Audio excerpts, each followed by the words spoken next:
All right, so it's a new decade. We just come out of 2019. We're in 2020, right? If we don't win this title this year, I don't know, man. I don't know.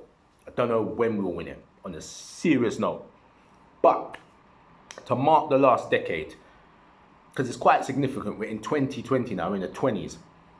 I need to roll back. Let's do some awards. Let's throw some awards in, right? London Liverpool Fan TV Awards, right? For the last decade. I got to throw some stuff in. The first award I want to give, right, is signing of the decade. For me, my personal opinion, right? Best signing of the decade. And it's there's so many reasons why I should choose some other players. For example, significant Luis Suarez. What is it? 2011 he came. 2011 he came with Andy Carroll. Luis Suarez, firing signing, firing. Like I didn't think he'd be as good as he was, but he's one of the best I've ever seen in the Liverpool shirt by far. But at the same time, he's one of the worst I've seen in Liverpool colours in terms of his disciplinary record. Because you can't. I know some people will say, "Nah, discard that as a player. Just judge him as a player is banging." But to me, biting Ivanovic is nuts. The Patrice Evra situation just keeps leaving a lump in my throat because I truly, because no one really knows the real story, but I never saw enough from him. He denied it, but I never saw enough from him to say that he didn't say what Evra was saying. And he left me really torn when I was supporting the team at that time. You know what I mean? Whether I still wanted him at the club or not, right? So every time I see Suarez plays, it's bittersweet because as a baller, you can't say nothing. The guy almost helped us win the title in 2014. But the other stuff was too much to carry as a compromise. Do you see what I'm saying?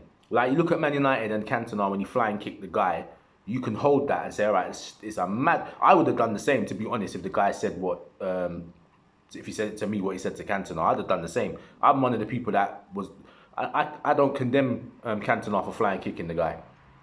If Suarez had done something like that, I can work with that.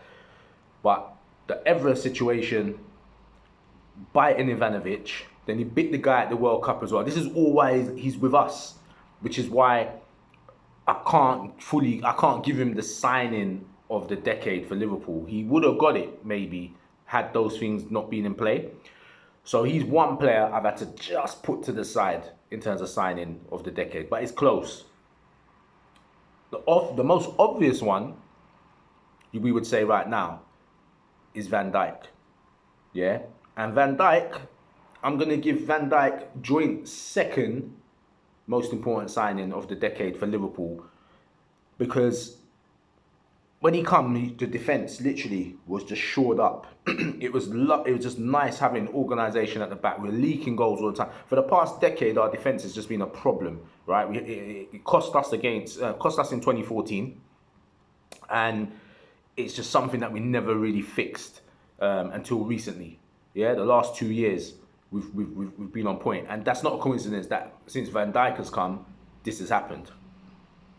He would have been my signing, but my joint top signings, which you're gonna say, that's corny, but my joint two top signings for Liverpool over the past 10 years is Klopp and Alisson.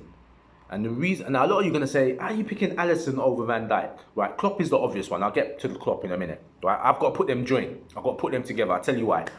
Let me jump to Alisson first. Right, so Van Dijk is obviously a major factor to why the defence is the way it is, right? If he plays alongside Gomez, we're on lock. Plays alongside Matty, we're on lock. Plays with Lovren, we're on lock, right? Van Dijk is definitely the factor that is defining that situation. However, when we had Van Dijk when he first came, we had Karius in goal. Do you remember? And Mignolet. And no matter what Van Dijk could do in those games, you can't account for these guys. These guys, I mean, Karius cost us a Champions League final. You know what I'm saying? Mignolet, he's got a catalogue. I'm not even going to start. I've done videos on Mignolet. He's got a catalogue of stuff. And so when you're playing with that behind you, you're still not going to be at 100% because you've got to try and think, geez, man, is this guy gonna, if the shot goes past me, is this guy going to be able to hold it? And unfortunately, they couldn't. We got to the Champions League final against Real Madrid with Van Dijk. We should have won that final. That Madrid team was shite, right? They broke up Salah, but still, we were still there. That bicycle kick from Bale was a joke. The Benzema goal was a joke. And then the third goal, I can't remember the third goal. I hate that final. Yeah, it's a joke. But that was Karius. Van Dijk was there. When Alisson comes in, right? Alisson is the best goalkeeper I think I've seen at Liverpool. Like in all, I grew up with Grobbelaar. Grobbelaar was a lunatic, right? Grobbelaar used to do some crazy stuff. I think maybe because he was bored. But there were some suspect goals that went in when Grobbelaar was there. The problem was, not the problem, the good thing was, the whole Liverpool team was on point back then, the whole team. So he could do little moves and he'd get bailed out, or when he made a mistake, it wasn't detrimental. We didn't lose the match. From Grobbelaar left, and we started getting keepers like Mike Hooper, Chris Kirkland, Peggy Arkseth, or whatever his name is, Sander Westerveld. Oh, man, Sander Westerveld. Oh, yeah. Dude, Sander Westerveld. And he won trophies. He flipping won trophies with us. So you can't even knock him. Sander Westerveld was because my son watches this show, I have to always edit myself. But he weren't that good. Let me rephrase it like that. Sander Westerveld. Then we had Dudek. Dudek is a Champions League hero, but Dudek is suspect. We know it, right? Let's not go any further with that. Dudek was suspect, right? He weren't world class. Reina is the closest thing to a complete goalkeeper that I think we had. He made little mistakes as well. But with Reina, you felt like, yeah, the defense we got it, right? You take Reina out now. And then who flipping out. How can I forget David Jumping James? David James, man. Oh, God. Yeah. David James, Mignolet, Karius, Brad. What's his name? Brad Jones? Is it Brad Jones? I think it's Brad Jones. We had Brad. You know what? He weren't that bad. He didn't get a proper run. And then he had a tragedy in his family. I can't remember if I think his child might have passed away or had cancer, or his wife, or something happened to Brad Jones. So I can't allow, you have to allow him, right? With Brad Jones, I'm missing someone before Brad Jones, or after Brad Jones. I'm missing someone. But yeah, Mignolet, what's his name? He's at West Brom. Scott Carson. We had Scott Carson. So we've had all of those goalkeepers, man. And none of them come up to the standard of Alisson. Alisson is our insurance. On top of having Van Dijk, like Alisson to me is the signing of the decade, because we've gone from sort of also rans, like number twos, getting to finals, losing, to just locking everything up now. Locking up. 97 points in the league, should have won it, realistically, right? Man City did some crazy stuff last season, but we should have won the league. We messed up on a couple of games, right? 97 points, Champions League, Super Cup, World Club Championship, busting up the league right now. Everyone is afraid of us, yeah?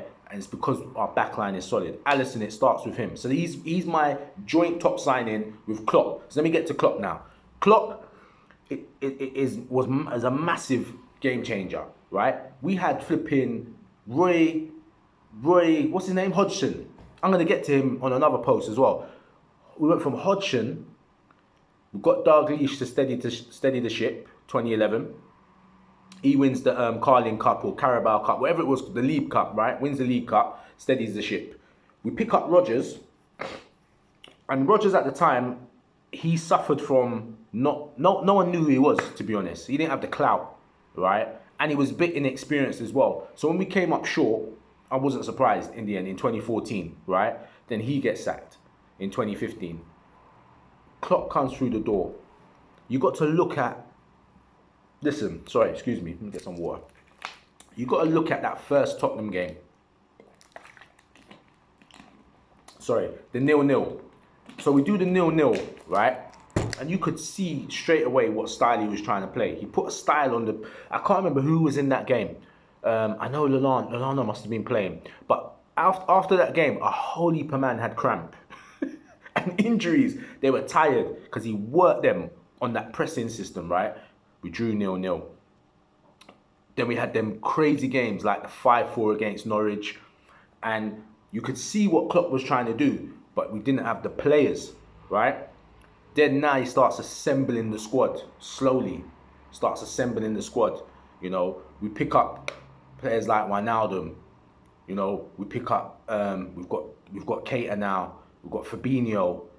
We've got Matip. Like slowly is picking up these players. Oxlade-Chamberlain comes to us. You know what I mean? Picking up all the man them. You know what I'm saying? Picking up all the man them. All of a sudden now we've got a spine. You know what I mean? We get to 2 finals. Lose the finals, but we get to 2 finals. Remember we had Moreno, right? Get to them 2 finals. We're showing people, listen, we're here, right? Next season now, we get into the Champions League. Next season, we're pushing now for the title. Just miss out. Then this season, clean everything up. You understand? That's Klopp. 100%. In 4 years, he's turned us into, you know, the team that has the history, but, you know, we're not there. We're you know, we've gone 30 years without winning the Premier League, and everyone trying to banter us because of it. You understand? We've gone from that to now, no one want to come to Anfield. Everyone wants to play for Klopp. Everyone wants to be in our team. No one wants us in the Champions League draw. No one wants to play us, period. People setting up not to play us. People setting up to stop us. He's done that in 4 years.